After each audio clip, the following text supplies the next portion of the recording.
Being from Louisiana, there's a lot of cultural blending there. So my father's side, at least from what I've heard, mixed with African and Spanish and French. So I do have a few photographs of my family, one of which is of my great-great-grandparents. They appear to be very white in the pictures, but on the census records they're listed as mulatto. So I'm really interested in seeing exactly what it was that made them choose that over another race. So where are they from? From Louisiana. They migrated over from France and Spain at one point.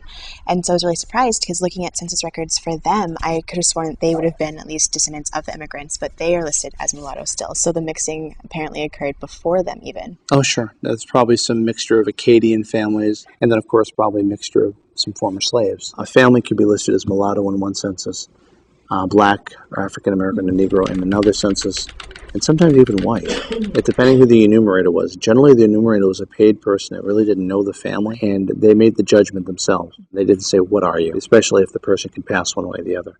This year at the census, they made a couple of changes. So I know Hispanic is no longer a race, it's now an ethnicity. So after you check off Hispanic, you have to check off if you're white or black after that. And then there's no limit to how many ethnicities that you can check off. And so it's this question as far as what is it that they're asking for? Is it where your blood comes from? Is it how you identify? Is it how you grew up, what culture you grew up in? And so to see the older records be so stagnant, black, white, mulatto, like that's it, I think is really interesting, especially having photos where you have family members who look like they're mostly European, check off as mulatto, and that's it. No other further investigation into it, I think, is really interesting.